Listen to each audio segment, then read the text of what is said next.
Lying beneath my feet is an impossibly small figure. Something about its shape sets my teeth on edge. Those pointed ears, now matted with blood, remind me of the elves from Christmas stories, but no elf was ever this grotesque. A deep dread settles in my stomach as its crimson blood seeps into the fibers of my carpet. It started with scratching sounds from downstairs. At first, I dismissed it as the house settling, but then came the unmistakable rip of wrapping paper being torn. My first thought was mice, or maybe a burglar. Grabbing the baseball bat I kept under my bed, I crept downstairs. Each step groaned beneath my weight, no matter how carefully I moved. The Christmas tree lights were still on, their multicolored glow casting strange shadows across the walls. At first, I didn't see anything unusual, just the faint hum of the lights and the faint smell of pine. But then, beneath the tree, a figure moved. Small, hunched, and precise, it was rummaging through the presents with almost mechanical precision. It wasn't an animal. It wasn't a child. My heart thudded as I reached for the light switch. The overhead lights blazed on, and time seemed to freeze. The creature turned to face me, and I almost wished it hadn't. Its features were a twisted parody of humanity. Bulging, oversized eyes dominated its face, and its grin stretched too wide, revealing teeth like shards of glass. For a moment, we stared at each other, paralyzed in mutual horror. Then it moved. It screamed, a sound like nails dragging across a chalkboard, before leaping at me. Its teeth sank into my arm, a fiery burst of pain ripping through me. I swung the bat without thinking. The crack of impact was deafening, followed by a wet, sickening thud. I stumbled back, panting, staring at the crumpled body on the floor. My arm throbbed where it had bitten me, blood dripping onto the carpet. Oh God. Oh God, I killed it. I killed something.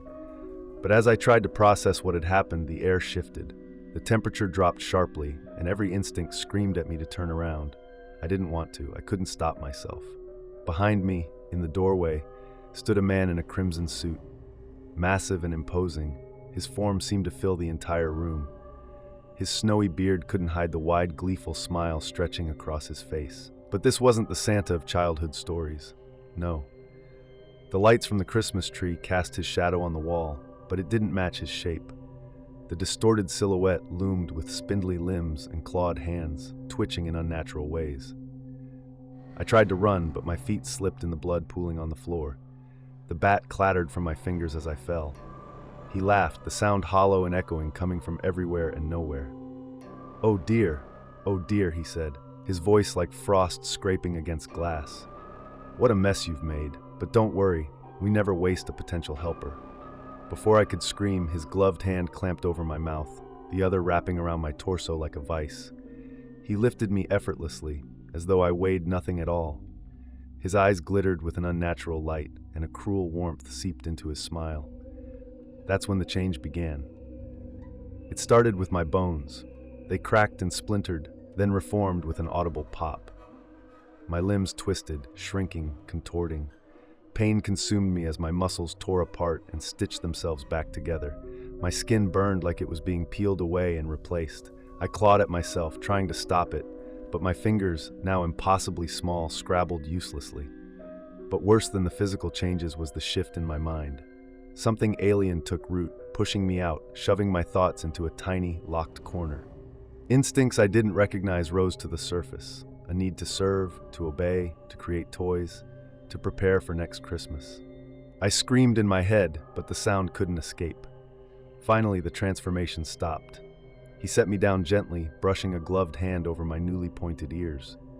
"Welcome to the family," he said warmly, his voice like bells and thunder. "We have so much work to do." I wanted to fight, to scream, to resist, but my new instincts overpowered me. They forced me to smile, a grotesque grin stretching far too wide across my face. "Yes, sir," I chirped, the words spilling out unbidden.